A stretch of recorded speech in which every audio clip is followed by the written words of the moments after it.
If you're looking for the answers, I still don't have them. But what I do have is a particular set of skills. Skills I've acquired over a very long career. Skills that make me a nightmare for people who mislead, misinform, or misrepresent the sports card industry. So if you don't do that, I'll let it go.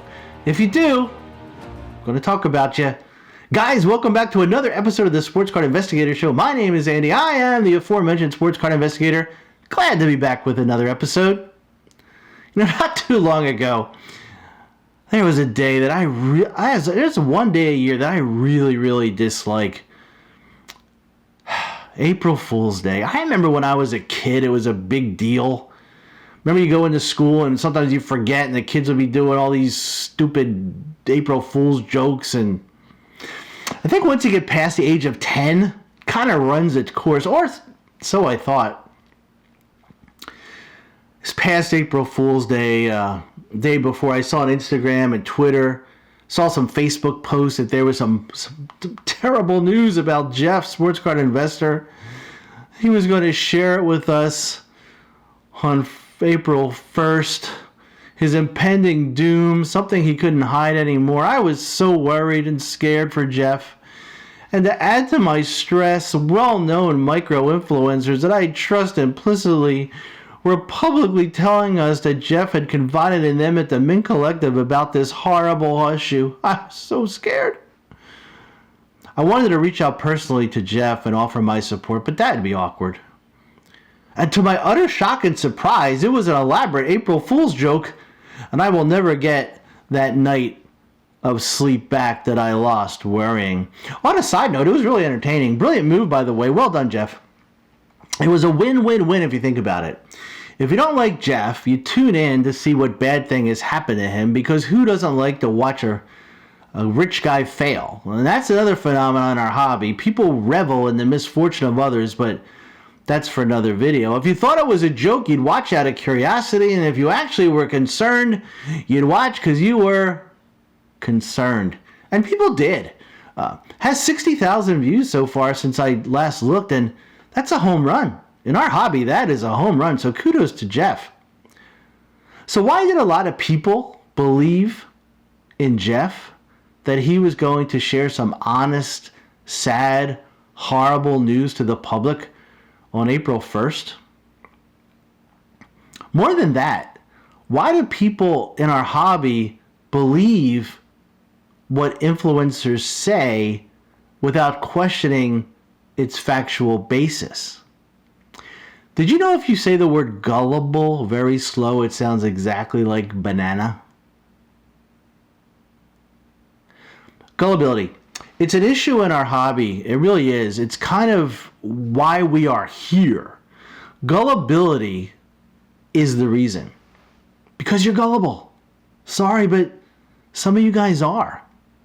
Gullibility is a tendency to be easily manipulated into believing that something is true when it's not. Maybe in our hobby the word is credulity. It's closely related. It's a willingness to believe unlikely propositions with no evidence behind them. Think about that. That's almost the definition of most sports card content. Not all, but a lot. I want you to think about some deep stuff. I want you to consider this. It can be specifically applied to sports cards. It comes from a guy named Aaron Newman, University of Southern California. Do not be gullible enough to think it came from me, because I am not that smart. But anytime we watch sports card content, our gut reactions swivel around 5 simple questions. 1, does the information come from a credible source? 2, do you believe it? 3, is there evidence to support it? Excuse me. 4, is it compatible to what we believe? And 5, does it tell a good story? Consider the question. Do you believe it or not? And whether the influencer is telling you what they're telling you is credible. In our hobby, we tend to trust people who are familiar with us. And that's it. That's their credibility. They're familiar with us. And we get familiar with them through social media. We see them at card shows. They're our buddies, our pals. In reality, you don't know anything about them. The more we see an influencer talk about a topic, F1 cards, Marvel, Zero Cool, UFC, positivity, negativity, hobby's in great shape, anything with to do with the hobby, it doesn't matter. The more we start to believe what they say.